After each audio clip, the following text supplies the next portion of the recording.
What's happening everyone, my name is Alex and welcome back. In today's video we are checking out the latest budget-friendly phone from Infinix called the GT10 Pro.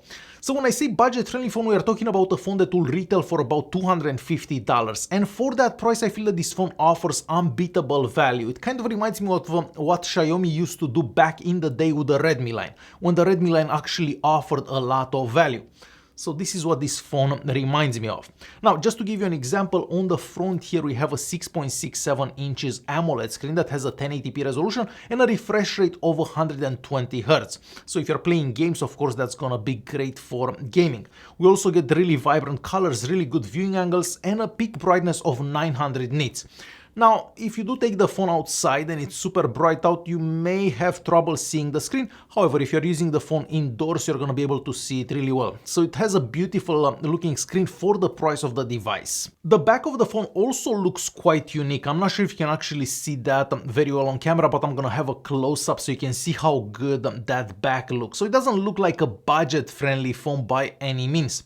Now, to the right hand side of the cameras here, we also have some LEDs. You can actually change what those LEDs do. So whenever you're plugging in the phone, if you're playing a game, you can change what those LEDs do.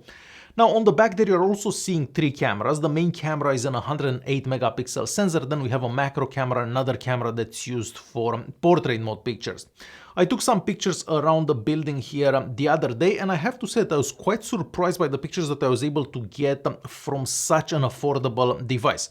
So all these pictures that you are seeing on your screen right now are taken with this device using the AI mode for the main camera. So we haven't done any editing, no manual shooting, basically point and shoot. So pretty good pictures from this device as well. Now, that main camera can also record in 4K at 30 frames per second. However, at that resolution we don't get video stabilization, but you do get really good video stabilization if you're recording in 1080p at 30 frames per second. So I recommend that you actually record in 1080p with this device because the quality of those recordings is also quite good. And next I'm going to show you a quick example video that I took the other day, just so you can see how the video quality from this device looks like. Alright, we have a quick recording with this new Infinix phone that I'm trying out. So the maximum recording resolution for this device is 4K at 30 frames per second. However, at that resolution, the phone doesn't seem to have video stabilization, or if it does, it doesn't work at all. However, if you're recording in 1080p at 30 frames per second, so this particular recording is done in 1080p at 30 frames per second, the video stabilization does seem to work quite well. So probably best if you record in this resolution. We're gonna stop here. We're gonna pan left. It's also a bit windy, so you're probably gonna hear some wind aside from my voice. And back right. So this is how recording from this device would look like if you're recording in 1080p at 30 frames per second. Going back to the screen for a second because I forgot about the fingerprint scanner. So we have an in-screen fingerprint scanner which works quite well as well. And then I was gonna come and talk about the frame. So the frame around the phone is made out of plastic. That is really the only thing that makes the phone feel a bit cheaper, but let's keep in mind the price of this device. On the right hand side here we have the SIM card slot. This device can take two SIM cards and an SD card. Again, something that we don't typically see with a lot of phones. So if you have some music on an SD card or something like that, this phone can take an SD card. At the top here we have the holes for the second speaker. So we have one speaker at the top and one speaker at the bottom. I'm also going to show you a quick recording so you can see how the speakers on it sound. They do sound quite good as well. At the bottom here, guess what? We have a 3.5mm audio jack. So if you want to plug in some headphones, you can.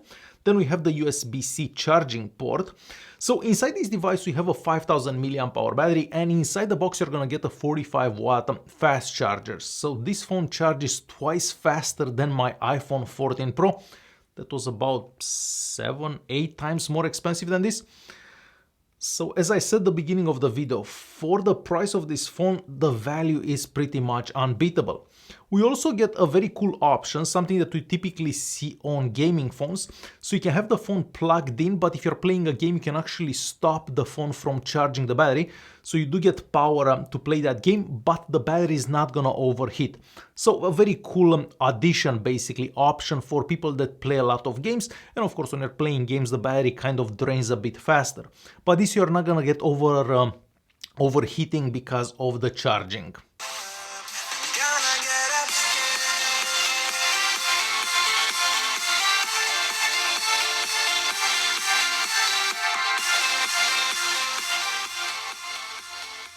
As for performance, this phone is powered by the MediaTek Dimensity 8050 that's paired with 8 gigs of RAM and 256 gigs of internal storage. And I know that some of you may not necessarily like those MediaTek chipsets, however they do work really well and much better than a lot of people expect. Just to give you an example and a better understanding of what this device can do, this is the Antutu benchmark score that you're gonna get from this phone, so about 800,000. That is basically higher than what my Samsung Galaxy S22 got last year for that Antutu benchmark score. And again, this is a very cheap device. So you do get a lot of performance for your money with this phone. The phone runs what's called XOS. This is basically a skin on top of Android 13, and I'm very happy to say that the phone doesn't come pre-installed a bunch of useless apps. With a lot of these cheaper devices, you usually get a lot of apps that come pre-installed. Well, that is not the case with this device, so I'm very happy to see that there is nothing holding the phone back. Pretty much all the applications and everything that you're gonna be doing on this phone does work better than I was expecting. So for example, if you're just closing an app, opening another app, opening an app that you already have running in the background, everything works flawlessly. If you're on Facebook, for example, you're scrolling up and down, no lag whatsoever. The same goes for Chrome, so if you're zooming in, zooming out on something, with a lot of budget phones, a lot of Samsung budget phones, for example, at this price range, using Chrome is pretty much unusable. There is so much lag that you cannot use the phone. Well, that's not the case with this one. I've also played games like Call of Duty on it, and there is no lag for anything that you're gonna do in that game.